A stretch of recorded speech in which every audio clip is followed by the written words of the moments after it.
Cancer আক্রান্ত রোগীকে মারধরের অভিযোগ অটো চালকের বিরুদ্ধে। শনিবার ঘটনাটি ঘটেছে বারাসাতের চাপাডালি মোড়ে। জানা গিয়েছে বারাসাত হাসপাতালের কাজ মিটিয়ে মহেশ্বরপুর যাওয়ার জন্য চাপাডালি মোড়ে গিয়ে ক্যান্সার আক্রান্ত ওই ব্যক্তি যখন অটোতে উঠতে যান সেই সময় আক্রান্ত হতে হয়। এই বিষয়ে জানবো, টেলিফোন লাইনে রয়েছে আমাদের প্রতিনিধি দীপ সেন। দীপ, একজন ক্যান্সার আক্রান্ত ব্যক্তিকে অটো চালকের হাতে কেন মারধর খেতে হলো? দেখো সঞ্চিতা, এই ক্যান্সার আক্রান্ত রোগী কিন্তু আজ বারাসাত মেডিকেল কলেজে চিকিৎসার জন্য গিয়েছিল।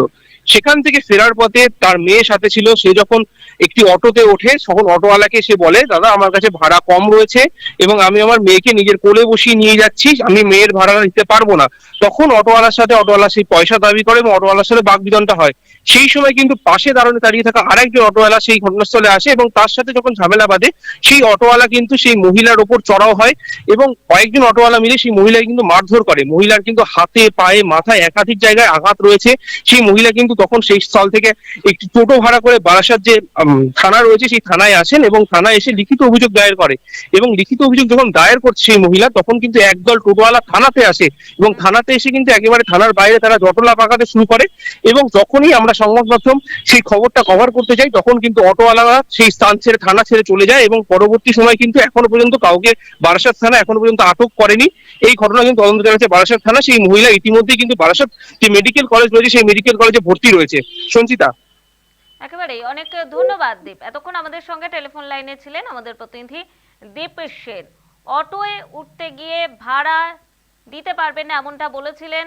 তার সাথে যে বাচ্চা ছিল সেই বাচ্চার তারপরে কিন্তু অটো চালকরা মারধর করে এমনটাই কিন্তু অভিযোগ করেছেন তিনি। ইতিমধ্যে থানায় গিয়ে অভিযোগও দায়ের করেছেন। এখনো পর্যন্ত এই ঘটনায় কাউকে গ্রেফতার করতে পারেনি, তবে মহিলার অভিযোগের ভিত্তিতে গোটা ঘটনার তদন্ত শুরু করেছে বারাসাত থানার পুলিশ।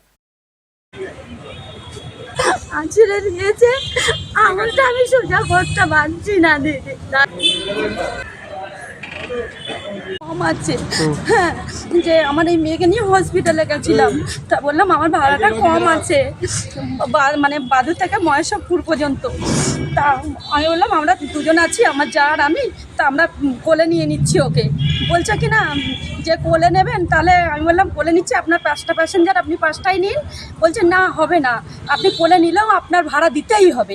বাচ্চারও ভাড়া দিতে হবে? হ্যাঁ, মানে কোলে নিলেও আপনার ভাড়া দিতে হবে, আপনার প্যাসেঞ্জার আপনি নিন। বলছে না হবে না, বলে কোলে নিচ্ছি তাও হবে না বলে এবার অন্য ড্রাইভার এসে আমাকে মেরে, আমি ক্যান্সার পেশেন্ট আছি, আমি নিজে ক্যান্সার পেশেন্ট, আমার কানে ফটাফট চড়। কে মেরেছে? ওই অন্য ড্রাইভার দাদা মেরে আমাকে, অটোওয়ালা দাদা আমাকে উল্টো পাল্টা মেরেছে, চড় কষিয়েছে। আমি ক্যান্সার পেশেন্ট, এই দেখেন আমার আঙুল ভেঙে দিয়েছে, যন্ত্রণা করছে। ওনার পাশে প্যাসেঞ্জার এনারা ছিল, এবার আমি ছিলাম 3টে গাড়ির পাশে। এবার উনি যখন অগত্য ভাষায় গালাগালিজ করে, তখন আমি বললাম দিদিভাই আপনি এইভাবে বুঝে কিস্তি কাস্তা মারছেন, আপনি এইভাবে কেন করছেন? ও আমাকে একটা বাজে কিস্তি মেরে এসে গাড়ির থেকে নেমে গেলো, রানিং গাড়ি বেরিয়ে যাবে গাড়িটায়, উনি বসেছিল, গাড়ির থেকে লাফ মেরে বেরিয়ে আসলো, বেরিয়ে এসে আমার জামার কলারটা ধরলো, বলে একটা বাজে ভাষা দিয়ে আমাকে একটা চড় মারলো। চড় মারার সঙ্গে সঙ্গে লোকজন জড়ো হয়ে গিয়ে ঠেকিয়ে দিয়েছে, তারপর আবার মারতে আসে। এবারে উনি আবার উল্টো পাল্টা ভাষা দিয়ে ব্যবহার করে এসে বলছে থানায় যাবো।